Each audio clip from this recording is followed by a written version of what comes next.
So we've got House of X #3. How does it hold up? How's the series going? And are things getting serious now or what?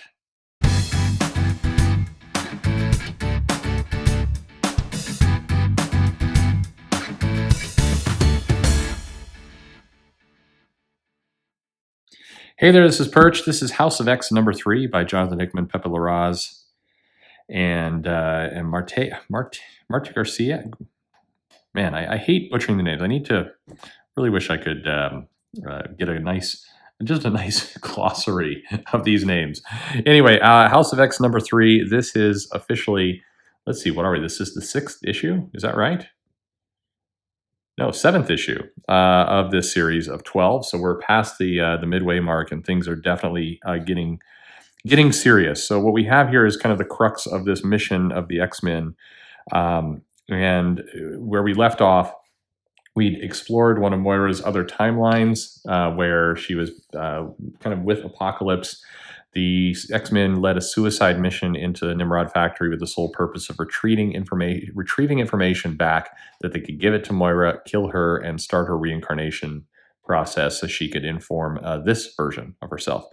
Moira's not in this issue, and but it's got a lot going on. First thing I want to say off the bat is Pepe Larraz's art is looking a little bit rushed here. There's a scratchiness that we haven't seen in some of the other issues, which is a little disappointing. He's been top notch so far, but there's some signs of some weakness here for the first time. So still an amazing artist, some amazing visuals here, but it's that same thing I've talked about before, where the artist is the pencil or inker themselves, and we get results, I think, that are a little bit more like this. So definitely good, but this is the first moment in this series so far where I felt the artist is taking a bit of a hit.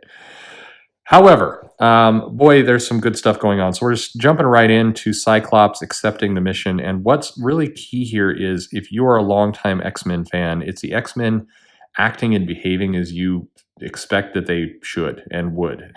You're getting a Cyclops that is actually a Cyclops. You're getting a Magneto that sounds like Magneto. You're getting characters that sound like who they are, not like somebody watched a Joss Whedon movie and we're inserting gags into the books. It sounds really, really solid. So Cyclops is going off. He's got some trepidation into this mission. He's assembled Wolverine and Husk and Archangel, Monet, Jean, Nightcrawler, and Mystique. You kind of wonder why it feels like this is a small team to basically go on the most critical mission of the mutant survival. But he's heading out, and they are going to board this ship, and they're going to infiltrate the master mold, or as Hickman likes to throw these things out just really in the background, the mother mold facility, and basically stop it before it comes online and generates what they now learn is Nimrod. And they're not taking the Krakoa portal back with them, which would give them an easy escape, because they're worried about that technology of Krakoa falling into the wrong hands, which puts some extra weight and stress onto the situation. Some nice work with Larraz here, and just how Husk's face looks, and just some of the expressions. The expressions are still top notch. Just the scratchiness, as I said, is a bit disappointing with people like Monet and some of the other characters. But the X-Men board the ship, and they are off. And we then get a little bit of something we haven't gotten to date. We get a little timeline of almost a story so far. So we get the recap of what happened with Nimrod and Moira X, and gathering the information, having her reincarnated, establishing the Orcus protocols. I mean, this is some nice, dense, cool reading, and it also feels stressful. What we have here is some nice stress being put in. We also get some information about the machines themselves. It's the Alpha Sentinels, the Master Mold, the Mother Mold, the Omega Sentinel, and Nimrod themselves. And Karima is one of those Omega Sentinels. And that's another interesting piece. I'm hoping when they collect all this up that all these little pages and these notes kind of form up together, because if you go back and you read these things, they're inserted into the comics kind of because they have to be. But when it's a full volume, it'll be a lot more interesting to read kind of in one set. We then take a left turn a little bit to see Project Achilles, which is a new supermax superhuman prison, which is pretty interesting. I like that. Hickman is giving so much to the Marvel universe right now in terms of other toys to play with. I mean, you've got this amazing super prison here that other writers can tap into. You've got all these different things that the humans are doing with Project Orcus. We've got Sentinels on Mercury. We've got stuff all over the place. He is world building for the entire Marvel universe, and if Marvel has any intelligence whatsoever, they will make the other writers tap into this. I'm very nervous when I see things like, oh, Kelly Thompson's relaunching Deadpool. It's like, is she tapped into this? She wasn't part of the handpicked Hickman team here, and her style is very different and tends to ignore things that other writers have done. So, is Deadpool going to be a one-off title off in a corner? It doesn't have to be. So I got some coordination, because when you see stuff like this, it really gets you excited about what the Marvel Universe can be as a whole. And you really want to see some coordination going on here. But anyway, we're in the prison here. Project Achilles, they're basically trying Sabretooth. And again, a couple other things. Attorney General Tolliver. So that's interesting. So we've got a brand new character who's part of that kind of Tolliver legacy.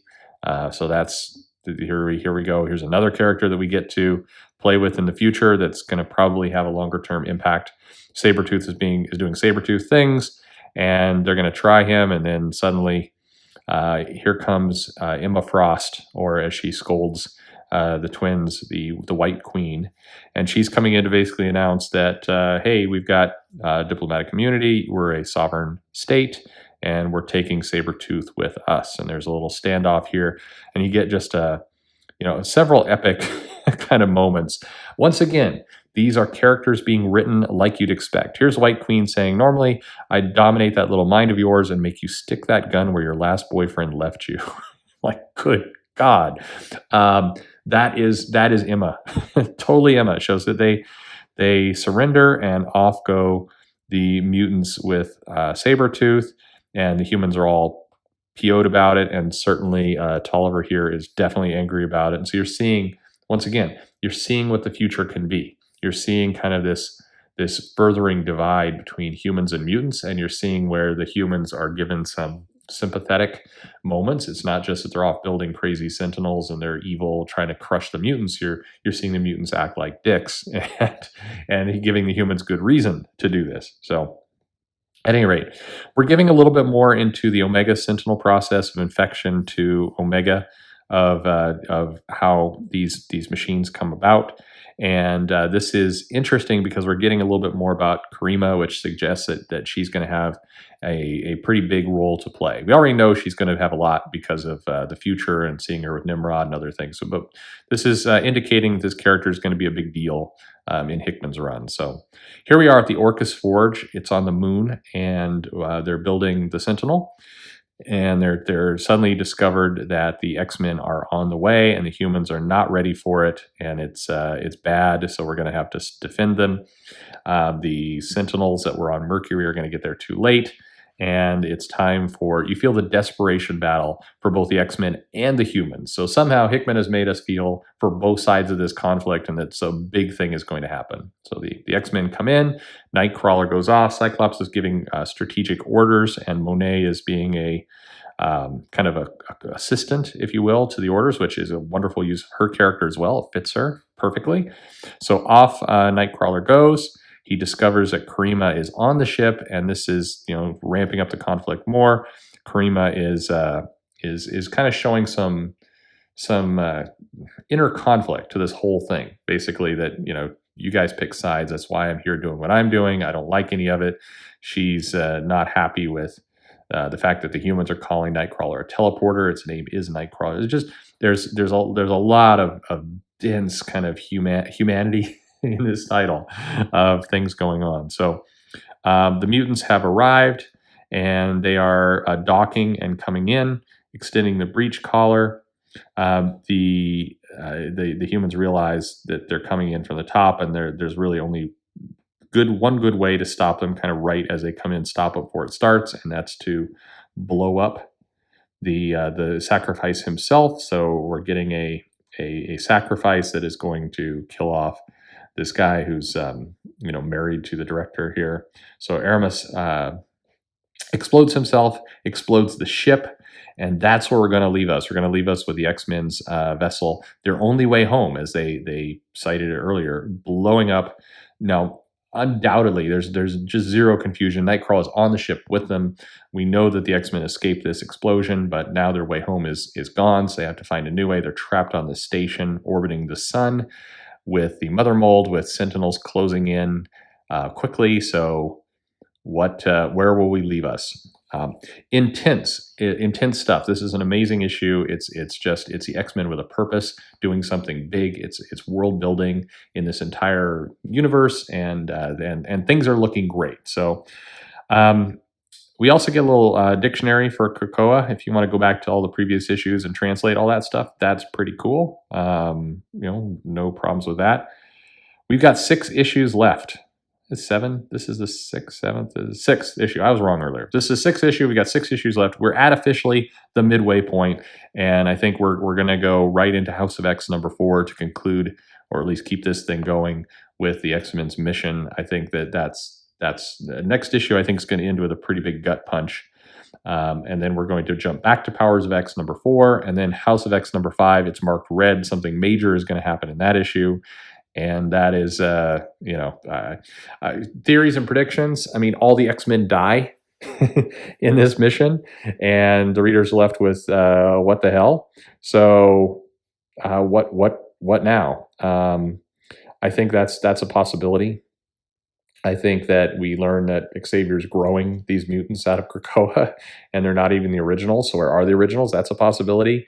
We learned that this timeline that we're currently in is not the current timeline. It's one back, and we're seeing the second to last of Moira's lives, and this series is going to end with, Moira trying to steer things into a new place. I'm trying to reconcile what we're reading now with what we know is coming in the X-Men titles in the future. So, don't know. A lot going on, and definitely we are dealing with a lot of danger. It's an excellent issue. If you're not reading this, you should be. Highly, highly recommended. And yeah, halfway point, and who knows what's going to happen. The danger and the mystery and all these elements that are being put in place are exactly what comics should be, especially particularly for superhero comics. And so it's great. Great week, great issue. Tell me what you think. Like, subscribe, click the bell for notification, leave some comments, follow me on Twitter at Comic Perch, and thanks for listening.